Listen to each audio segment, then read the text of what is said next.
Few can deny that the Sonic the Hedgehog franchise has had its highs and lows. The original trilogy of Mega Drive titles were extremely successful in their time, and are still considered among the best 16-bit platform games ever made.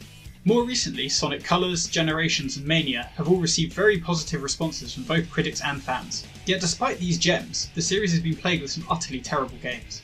Sonic Adventure and Sonic Adventure 2 sit in an interesting place on the Sonic timeline. They were the first true 3D Sonic games, the first to experiment with new gameplay styles outside of straight platforming, and they set the style of many future 3D Sonic games to come. There seems to be a fair amount of disagreement among the fan community as to whether these are good or bad. Some see them as Sonic's last hurrah before the impending decline towards the nadir of Sonic 06, yet others see them as the first stages of that decline. As much as I love these games, I find it hard to deny their faults. They're full of rough edges, weird production quirks and strange narrative choices. Sonic Team tried so many different things with these games, and while some of them really didn't work out, a few turned out to be brilliant ideas. For all the bad game mechanics, there was some true ingenuity. For all the weird dialogue and confusing plot points, some great stories were told. And here are my top 6 great things from Sonic Adventure 1 and 2. To be clear, these are things which I think are unique to these two games, so I won't be mentioning the obvious positives like the great soundtracks or the Sonic levels, because these are things that a lot of other 3D Sonic games do well. That being said, let's get on with the show.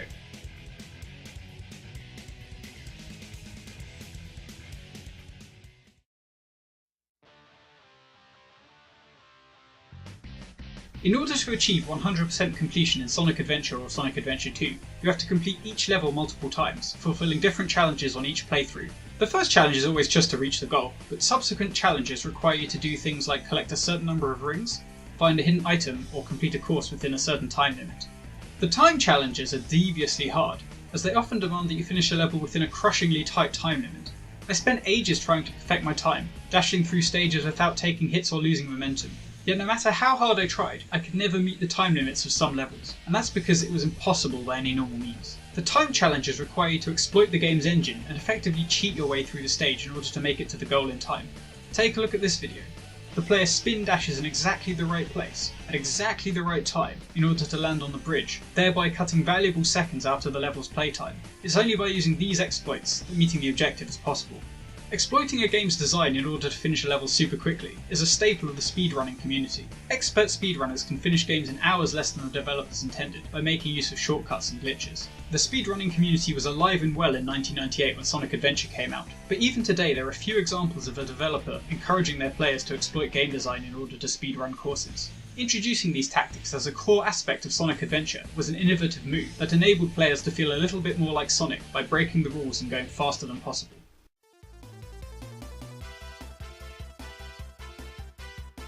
Completing Sonic Adventure 2 was no easy feat. Not only did you have to beat every challenge in every stage across 3 campaigns, you had to achieve an A rank on each one by obtaining enough points on your way through.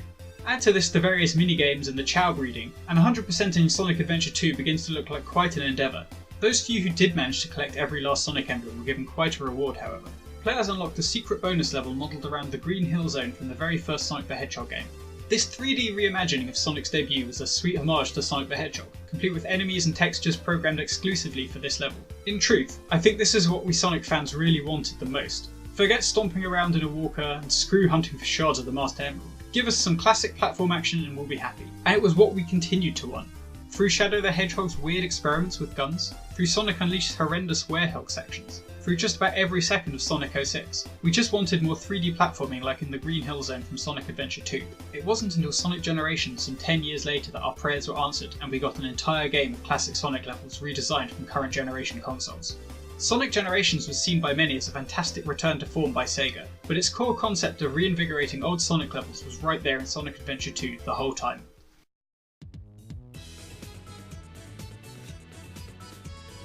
Modern gamers love to level up. We collect experience points in everything from first-person shooters to racing games. Gaining levels gives us a sense of progress. Even when we've died on the same stage 6 times in a row, if we've leveled up then it makes the endeavour feel a little bit more worthwhile. This is fine up to a point, but level systems can get in the way of actually developing your skills in a game. If you get past a stage because you bought a new upgrade for your character, rather than because you learned to play the game better, you have to wonder whether levelling should be in the game to begin with. Sonic Adventure 2 found a novel middle ground to this dilemma. There are several areas in the game inhabited by small creatures called Chao. These Chao are like virtual pets. You hatch them from eggs, feed them and look after them. Most crucially, each Chao has several statistics which can be levelled up by the player. As in classic Sonic games, destroying Badniks and Sonic Adventure will release small animals. These animals can be collected by the player and then delivered to the Chao Garden at the end of each level. Give an animal to a Chao and it will absorb the animal's energy, increasing its stats. Chao with high stats can compete in challenges such as races and battles, and winning these challenges will earn Sonic emblems, which are needed to complete the game. Beyond being adorable virtual pets, Chao are a cool way of giving you the satisfaction of leveling up a character, without that character's progress affecting your performance in the main game. You could play through the same level several times, trying to get a new high score. These repeated attempts wouldn't increase Sonic's ability in any way, but would allow you to power up your Chao a little bit more. They made each failed attempt and the main level still feel worthwhile.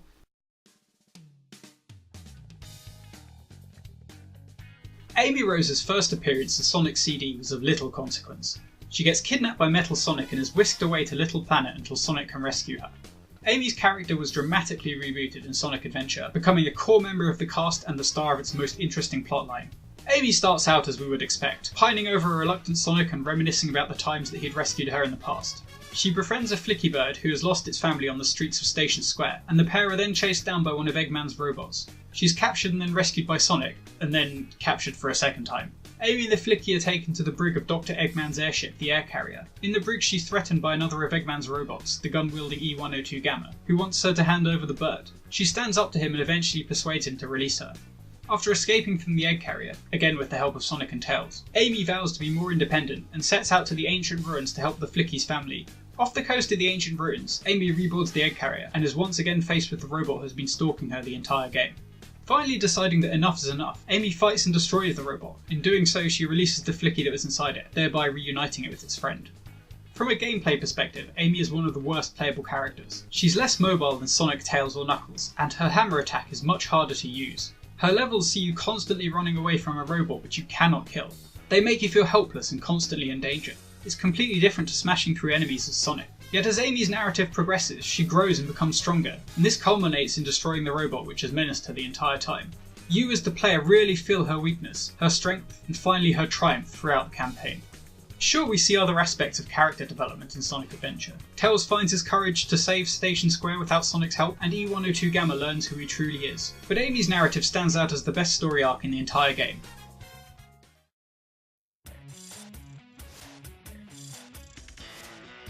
Sonic Adventure 2 has its share of weird moments and cringy scenes, but beyond these issues was a surprisingly well constructed multiple perspective narrative that builds tension towards a climactic finish. It was the darkest Sonic game to date, and handled its tonal shift far better than later games that tried to appeal to a more mature audience.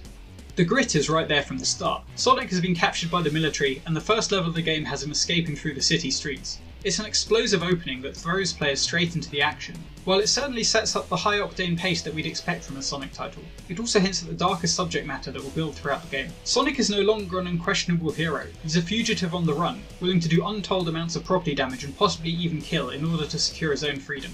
Sure, his arrest was due to a case of mistaken identity, but does that justify his subsequent crimes? The moral ambiguity persists throughout the first act of the game. Sonic and Tails smash through government property and evade the law while trying to prove Sonic's innocence. The kid gloves really come off at the start of the second act. Eggman unveils a giant laser satellite and destroys the moon without a second thought. The freaking moon! Robotnik destroys it in a simple show of power, and he's prepared to do the same to the Earth. The rest of the game becomes a rush to stop Eggman from firing the cannon on the Earth, with the start of each scene slowly counting down to the end of the world. Eggman certainly comes into his own as a credible villain in the latter part of the game. In order to lure Sonic into his control room, he captures Amy. Eggman's voice can be heard throughout the following level, taunting Sonic with Amy's demise, and at one point he straight up threatens to kill her. It adds a gravity to the whole situation that you just don't have when, say, Bowser kidnaps Princess Peach. But the game doesn't stop with vocal threats of murder. Oh no. Eggman captures Sonic and comes very close to killing him. Of course Sonic escapes at the last second and returns to defeat Shadow, but Eggman comes damn close and shows no remorse when he thinks he's vanquished Sonic. There's quite a touching cutscene, if you can forgive the poor sound mixing, in which Amy and Tails mourn the apparent loss of their friend while Robotnik gloats. Veteran players will have crushed Robotnik countless times by this point, and can probably run through most of the boss fights without taking a single hit. He'd become something of a joke, an impotent maniac with a stupid name and an even worse appearance. This scene gave us a reminder that Eggman was a dangerous villain, capable of murder without a second thought. But the grittiest aspect of the game takes the form of Shadow's friend Maria. A relative of Robotnik, she lived on the space colony Ark with Shadow 50 years ago, but was killed during a government raid. Let's put aside the Sonic series' awkward approach to human-hedgehog romance for a second, and think about Maria's role in the plotline. Her death signals a drastic change in tone. from implied peril and cartoon violence to actual character death. Maria didn't jump on some spikes and lose her rings, she was collateral damage to a military operation. She didn't make a daring escape at the last second, she just straight up died. This drastic shift in tone would have felt absurd had it not been for the gradual darkening of the plot throughout the game. Shadows brooding over Maria feels a little close to Anakin Skywalker for my comfort, but overall the plot twist works. It shows how acts of violence can breed more violence, turning good people against each other. It's a message that might not have been told in the most sophisticated fashion, but it's still impressive that Sonic Team managed to work such mature themes into a cartoon platform game.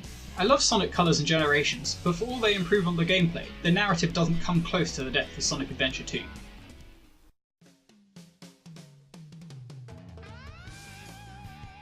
Sega have created a bunch of rivals and anti-heroes for Sonic to contend with. You've got Knuckles the Echidna, Metal Sonic, Shadow the Hedgehog, Silver the Hedgehog, the Babylon Rogues. Some of these characters have become fan favourites, others not so much. There is, however, one much maligned Sonic Adventure character who, while never considered to be a rival to Sonic, is a perfect foil for him. Big the Cat gave us 3 of the most tedious levels in Sonic Adventure. Upon taking control of the giant purple feline, players had to rescue Big's friend Froggy, who was hidden somewhere in a large body of water within each level. This was achieved by casting Big's fishing rod into the water, waiting patiently until Froggy takes the bait, and then reeling him in. That's right, Big's portion of Sonic Adventure was a fishing simulator, and that went down exactly as well as you can imagine it would. Why on earth would Sega put a slow-paced fishing simulator in a game that was otherwise about high-speed, action-packed platforming? Why would they put a bumbling, severely overweight cat in a game starring Sonic the Hedgehog, the fastest thing alive? Big isn't even relevant to the plot, at all. They could have cut him out entirely and would have had very little impact on the overall narrative. So why is he there at all? I can't say for sure, but I think that Big's entire purpose may be to contrast with Sonic. Big is like Sonic in many ways. He's a laid-back dude who likes to hang out in the forest with his animal friends. When Dr. Robotnik steals Sonic's friends and turns them into badniks, Sonic heads out to rescue them, and when Big's friend Froggy goes missing, Big steps up and does the same. Where they differ is their approach to the problem. Sonic battles against armies of badniks, dangerous traps, and the evil Dr. Robotnik himself. This takes Sonic away from where he truly wants to be, chilling in the Green Hill Zone eating chili dogs. By contrast, Big solves his problems doing exactly what he always does, fishing. Even Big's final boss fight sees him fishing Froggy out of chaos. For all of Sonic's claims to be way past cool, his high-octane antics smack a little of trying too hard. Sonic has a seemingly compulsive need to move really fast and collect as many rings as possible, but Big is happy to plod along and catch whatever takes his bait. While Sonic is always ready with an impressive witty remark, Big just says what he feels and doesn't seem to care or even notice what anyone thinks. Big might just seem like a doofy idiot, but dig a little deeper and you realise that his objective is exactly the same as Sonic's. He just does it in a more relaxed, laid-back and cooler way. So that's why Big is actually one of the best rivals that Sonic has ever had in a growing cast of anti-heroes and villains turned allies. Rather than posing a physical challenge to Sonic, he beats the Hedgehog at his own game without even trying. Thanks very much for watching, and thanks to everyone listed on this screen for contributing gaming footage to this video, either with direct permission or through YouTube's Creative Commons license. Links to all their channels are in the description below. In particular, I know that Silversticks recently did his own Sonic Adventure retrospective, so if you're looking for some more Sonic videos, why not check him out? Or if you want to watch some more of my videos, links are on the screen right now. Do you have your own favourite things about Sonic Adventure that aren't mentioned often enough? If so, let us know what they are in the comments below.